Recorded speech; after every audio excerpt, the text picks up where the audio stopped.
You are standing on the showroom floor on a Saturday. You came in for a refrigerator, and you already know which one. It is the big French door model at the end of the aisle, the one lit from behind, with the screen glowing on the door and the stainless so clean it looks wet. Samsung. It cooks the same trick on all of us. You walk in for a machine, and you walk toward that one because it is the one the whole room is arranged to make you walk toward. You look at the tag. It is a good deal more than you meant to spend. You stand there and you do the arithmetic everybody does, and the number is uncomfortable. And here is the part I understand better than most. Because I spent my life on the other side of that glass. You still want it. You are not going to walk away. Your wife likes the screen. It is Saturday. So you stand there another 10 seconds and you put it in the cart and you feel a little strange about it and you go home. I want to stop you right there with your hand on that door handle. Because there are 7 refrigerators, washers, and ranges in that same building wearing names you have half heard of or never heard at all, that a repairman would put in his own house before he touched that Samsung. And every one of them costs less. I am going to give you all 7, and I am going to tell you why almost nobody has heard of them, which is the part that is going to annoy some people. Because it is not an accident. I fixed appliances in other people's homes for 30 years, and I have stood next to a lot of people at that exact moment with their hand on that exact door. One of them was a fellow named Dennis, and I think about him a lot. Retired postman, careful with money his whole life, and I was at his house for something else entirely when he told me proudly that he had a new Samsung being delivered Thursday. Big one. Screen on the door. He wanted me to tell him he had done well. I did not have the heart standing in his kitchen to tell him what I am about to tell you. So this video is the thing I should have said to Dennis. Before I start, one thread I want to leave running. One of these 7 brands, a lot of you already own it, and you have no idea, because it is sitting inside a machine wearing a badge you trust and paid extra for. I will tell you which one and how to spot it when we get there. Now, let me be fair about Samsung before I spend a video talking around it, because I am not here to lie to you. A Samsung refrigerator is not garbage. It cools. It looks better in your kitchen than anything else on this list. The features work when they work. What you are buying, though, is features and a badge.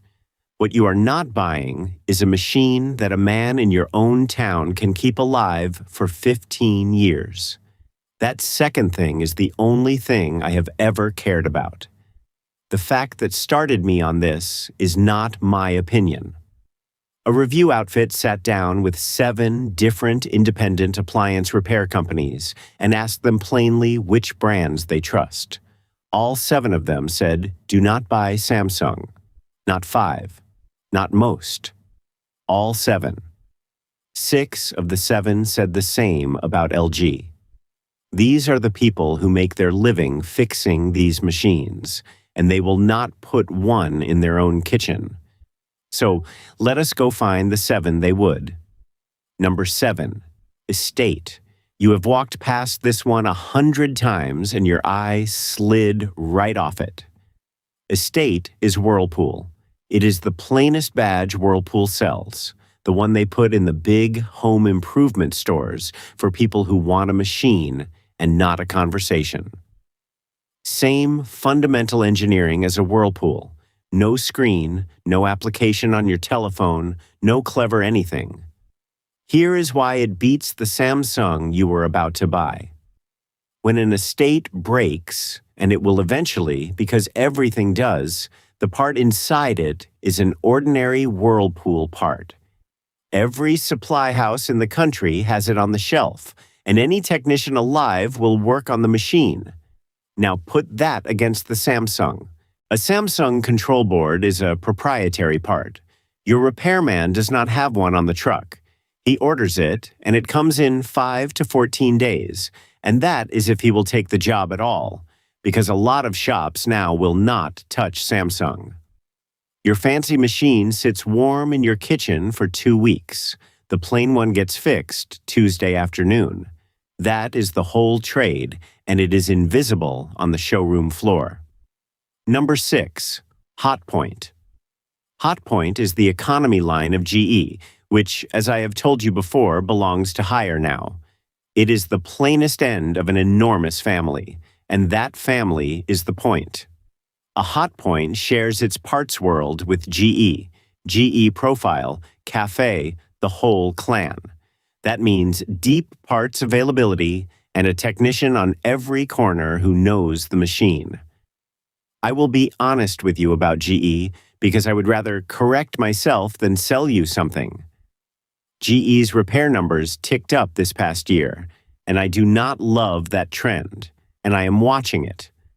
But even on a rough year, a Hotpoint is a machine your local shop can get into and get parts for the same week. On its worst day, it is more serviceable than a Samsung on its best day.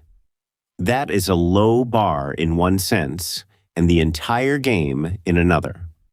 Number 5. Amana. But here I owe you a correction out loud because I got this slightly wrong before, and some of you are going to buy on my word. I have told you to just get the Amana, that it is the very same machine as the Whirlpool for less money. That is not quite right, and I want to fix it. Amana is Whirlpool's value line, and it shares the same fundamental engineering, the same bones. But it is not the identical machine. What Whirlpool keeps for its own badge and charges you for is the humidity-controlled crisper drawers, the adaptive defrost, the better door gaskets, the nicer finish. Amana gives you the durable, plain version of the same idea. The honest sentence is this: same family, not the same machine, which is still a magnificent deal because the part they took out to make it cheaper is mostly the part that breaks. But I am not going to tell you it is identical because it is not, and you deserve the precise version. Against the Samsung, though, there is no argument at all. The Amana is a simple box built by a company that has made simple boxes for 100 years, and it is serviced by every technician in America. Number 4. Maytag. Now we step over to the laundry side of the store. Maytag is Whirlpool too, but it sits in a particular spot. It is the heavy-duty one. Commercial-grade parts, a real transmission in the washers, and on some models a 10-year parts warranty that Whirlpool put in writing because they were willing to stand behind the metal. A Samsung washer is a beautiful thing to look at, full of sensors and cycles, and a screen that plays a little song when it finishes. A Maytag washer is a workhorse with a lid. When the Samsung throws an error code in year 5, you are back in the same trap: proprietary board, long wait, a shop that would rather not. When the Maytag needs something in year 12, it is a common part and a common repair. You are paying less at the register and far less across the life of the thing. Number 3. Frigidaire. And this is the loop. Pay attention here. Frigidaire is Electrolux's mainstream brand, and I will be square with you. It is not as bulletproof as a Whirlpool. Its reliability is middle of the pack. So why is it on a list of machines better than Samsung? Because middle of the pack, easy to fix, and cheap on parts beats beautiful and impossible every single day of the week. Any independent shop in the country works on Frigidaire. The parts are ordinary and they are affordable. It is a machine that forgives you. But here is the thread I left running at the start.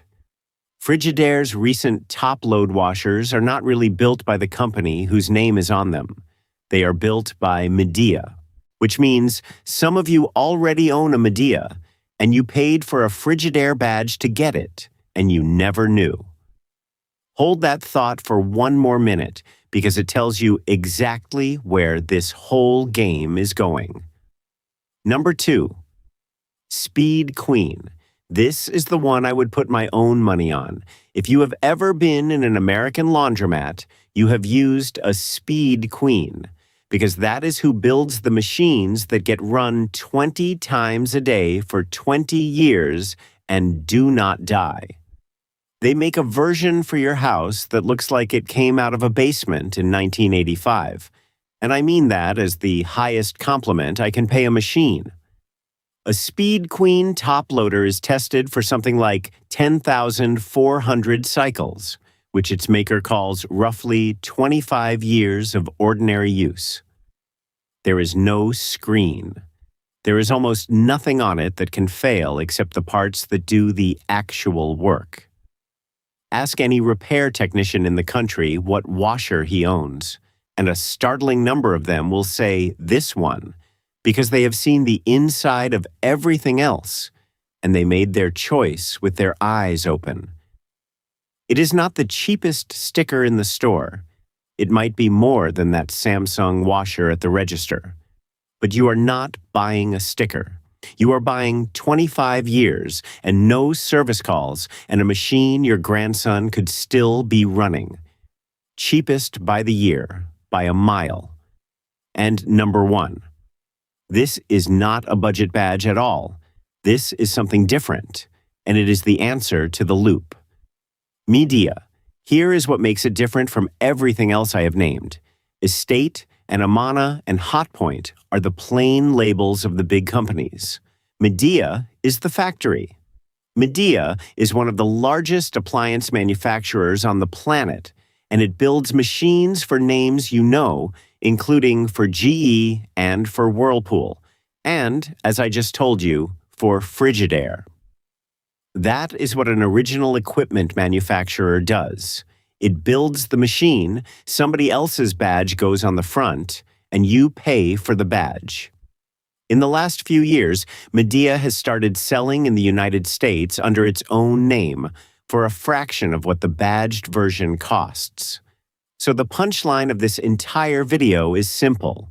You can buy the machine, or you can buy the machine with somebody's logo and a markup stapled to it. Same factory. Your choice. Now let me tell you the thing that is underneath all 7 of these. The thing I am not really supposed to say because I helped build the very thing I am about to describe. The showroom floor is arranged to fool you, not with lies. Nobody on that floor is lying to you about what is in the box. It is arranged by what makes the store and the manufacturer the most money, which is a different thing from what serves you. The flashy machine, the one with the screen and the biggest markup, gets put at eye level under the best light at the end of the aisle. That placement is not free. Manufacturers pay for it, a fee for the good spot, and that fee is folded straight into the price you pay at the register. The plain workhorse gets shoved down by the floor, or it does not get stocked at all. You were never shown the 7. You were shown the one with the most margin, lit like a jewel. You have not been priced out of good appliances. You have been walked, politely and expertly, toward the 10% of the floor that carries the biggest markup, and steered right past the machines a repairman would actually take home. Which brings me to the part that is worth more than the whole list. How to shop that floor so it stops working on you. First, do not shop by the badge. Shop by one question and ask it out loud to the salesman. If the control board on this fails in year 6, who in this town fixes it? And how long does the part take? Watch his face. On a Samsung, the honest answer is a long wait and a short list of shops, and a good salesman will get quiet. That quiet is your answer. Second, ask for the base model in the line. The one with no touchscreen, no Wi-Fi, the plainest version they stock. Say those words. The screen is the single most common expensive failure on a modern machine, and it is the part you least need. You are not missing anything but a future repair bill. Third, before you buy anything, call one independent appliance repair shop in your town, not the manufacturer, and ask them one question. What do you refuse to work on? It is a free phone call, and it will tell you more than every glossy tag in that store put together. The machines they will not touch are the machines you do not want. Fourth, buy from the dealer who services what he sells. The independent shop with a family name over the door, the one where the man who sells it to you is the same outfit that comes to fix it. He is not going to sell you a machine he does not want to see again, because he is the one who has to come back. I want to widen this out at the end, because I care about it more than a refrigerator deserves. The machines in our homes do not last the way they did. A refrigerator that a generation ago would run 15 or 20 years is now built quietly to give you about 10. That is not an accident either, and it is not only greed, but it is arithmetic, because a machine that cannot be cheaply fixed gets replaced, and replacing is where the money is. I have watched good people come to believe they simply cannot afford a decent appliance anymore. That is not true. What is true is that the decent ones were moved out of your eye line, and the expensive, fragile one was lit up and put in your path. You were not priced out. You were steered. And now you know how the road is built. You can walk off it. So do not buy the badge. Buy the plainest machine that does the job from a brand the shop in your town can service. And ask before you sign whether they can get the parts. That is what is in my house. That is what I would tell Dennis if I had said it in time. My grandmother had a word for choosing the thing you can keep and mend over the thing that is only made to be thrown away. Motanai. It means nothing good should ever be wasted. Not the machine in your kitchen, and not the knowing of how to keep it.